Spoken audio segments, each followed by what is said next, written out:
Here's a bit of automotive trivia for you. The same guy who thought up the HMO, the Health Maintenance Organization, also thought up a car company. Who knew? Hi there, Rick DeBrule with another chapter in the automotive evolution. Here once again at the Martin Auto Museum. As you can see, a great collection of more than 170 cars that tell all kinds of interesting stories. Some of the cars you're very familiar with, and others, like this 1951 Kaiser Special, well, you might not know as well. But before we get to this car, don't forget to like and subscribe if you're enjoying these videos. And in the comments below, let me know what we got right and what we got wrong.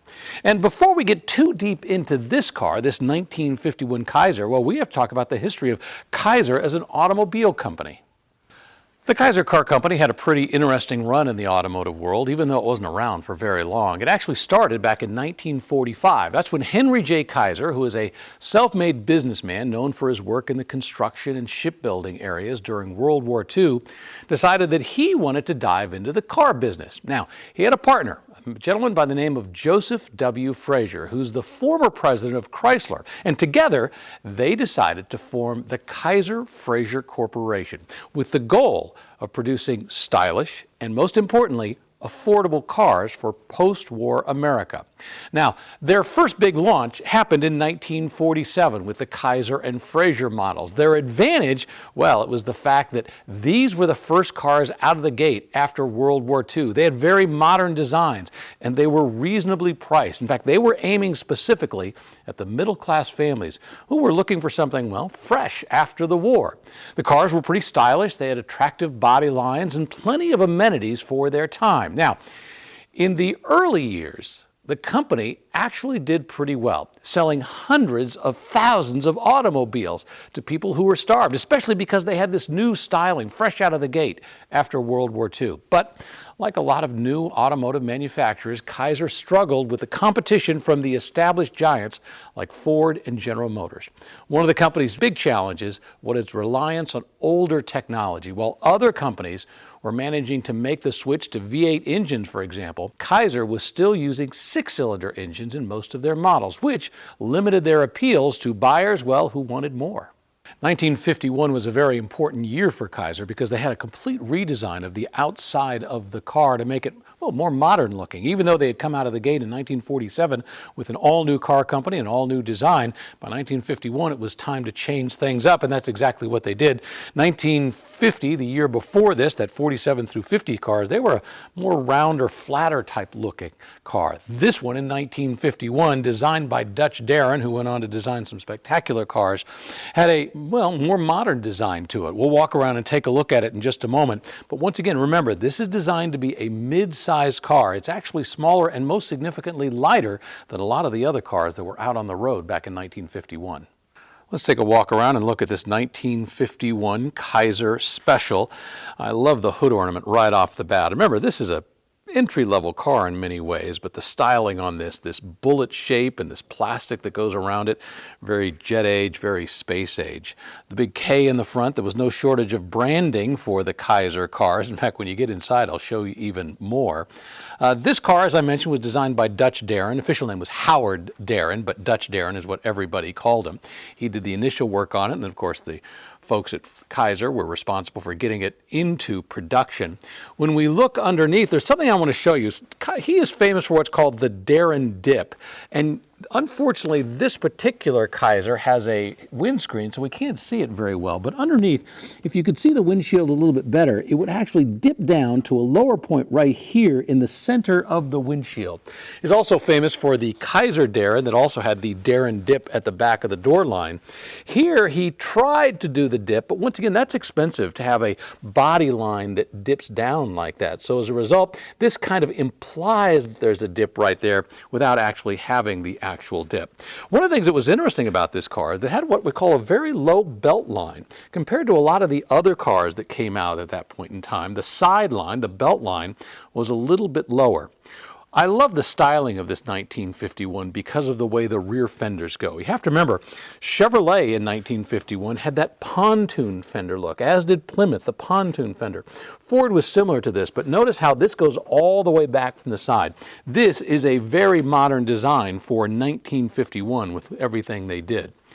But you will notice that one of the things that they did to keep the cost down was have external hinges. A lot of car companies at this point were moving to internal hinges, but they still had external hinges. One of the, shall we call it, failings of this particular car is the trunk. Now you have to remember, in the early 1950s, the trunks on American cars were absolutely massive. Well, because of the shape that they wanted to put into this car, and see how it kind of slopes backwards, as a result, with this kind of a tight belt line in the back and the shortened sides, they had to limit the space inside the trunk. So the trunk for a big family back in those days just was not considered as big as you would get with a lot of other cars. So that was, let's call it a small failing for this car. But in terms of styling, compared to what they had from 1950, that big rounded shape, to this one, I think the styling was absolutely a big leap forward. And essentially, this styling stayed until the demise of the Kaiser Car Company in 1955. The engine was not the high point for Kaiser. It was just a 6-cylinder engine, 226 cubic inches, produced, I think, 115 horsepower, classic L-head style, where basically the valves were off to the side, not an overhead valve engine. The exhaust manifold and the intake manifold over here are stacked side by side with a carburetor just above it. It had a, for what it's worth, within the carburetor, it was an automatic choke, which you got to remember in those days was relatively new, and it was nice folks were able to do that without having to worry about pulling a choke and choking the engine. There was a battle, however, between Frazier and his partner Kaiser and his partner Frazier, if you want to say, over whether to put a V8 engine in. Frazier wanted it, Kaiser was trying to keep the cost down, and as a result, all the way through the end of the line for Kaiser and Frazier together, there was no V8 engine. And the advantage this had, though, for 115 horsepower was it didn't have to haul around a big car. As I mentioned, this car was lighter. I think it only weighed 3,300 pounds, which was lighter than most other cars that were on the road at that point. So while it only had 115 horsepower, it was sufficient to get the car around.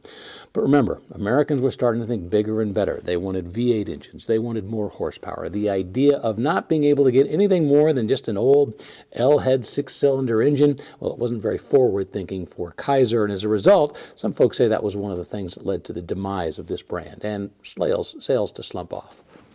It's important to point out that this was a mid-size car in an era before mid-size cars. For example, the Ford during 1951 had a wheelbase of 114 inches. This was only 100 inches. The overall length of a Ford from 1951 would have been 197 inches. This was only 174. And it was about 2 inches narrower. So whereas Ford and Chevrolet wouldn't come out with their mid-size cars until the 1960s, this Kaiser from 1951 was designed to be exactly that. One of the things that Kaiser advertised, marketed in 1950 was what it called its anatomic design, the idea that it was designed to fit the human body just a little bit better. These days we refer to it as ergonomic, but anatomic was the term they used back then. Had this 2-spoke steering wheel where your hands were a little bit lower on either side, which actually made sense with just 2 spokes and the way your hand go across. A little minor thing was this emergency brake handle, the parking brake, when you would pull it out, it actually fits your hand just a little bit better. It was all designed to make you think that it was better fit for your body, although I'm not sure it really was in one way or another.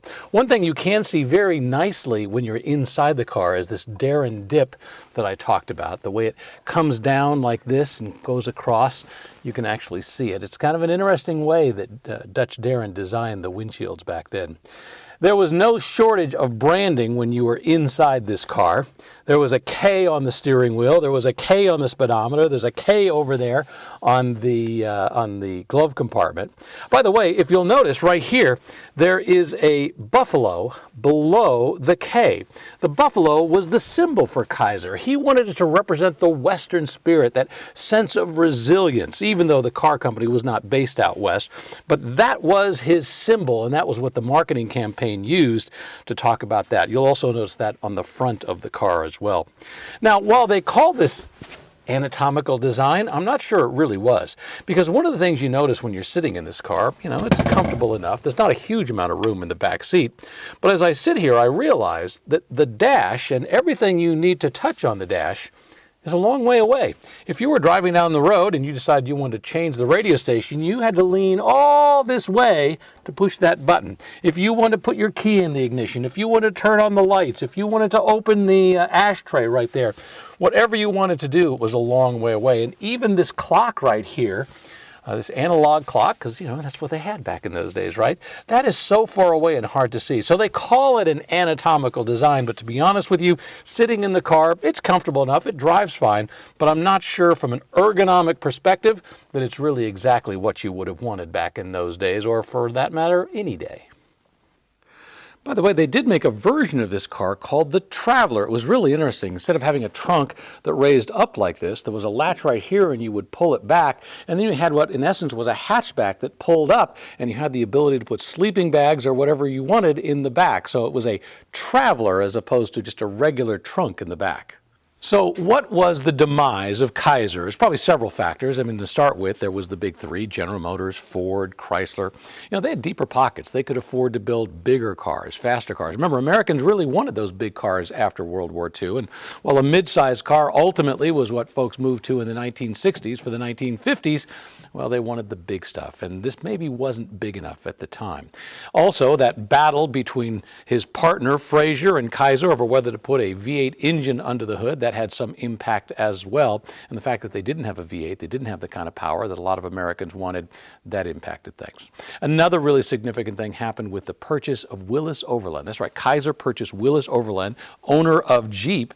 And as a result, initially they weren't making much money on it, but as time went along, they began to make more and more money. It became a very profitable enterprise. So having that meant, do we really need a Kaiser automobile? That's right, there really wasn't a lot of competition in the Jeep world, whereas in the automobile world, there was an awful lot of competition. And then there was another interesting thing that happened. In General Motors, there was a plant they were using to build a lot of their, I think, transmissions that burned. And once that was destroyed, they needed a place to continue to build. They looked at the Kaiser factory and said, that would be appealing. Kaiser looked at it and said, you know what, we could make some money on this. Initially, they started leasing it to them, eventually sold them the property, and the ability to build a Kaiser went away. Now, let's go back to the fact that they bought the Willis Overland Company. Ultimately, it evolved into Kaiser Jeep, and it still goes today as the Jeep we know and love. But a lot of its roots and continuing on during the 1950s were a result of Kaiser. And one last thing I need to mention, and I talked about at the very beginning.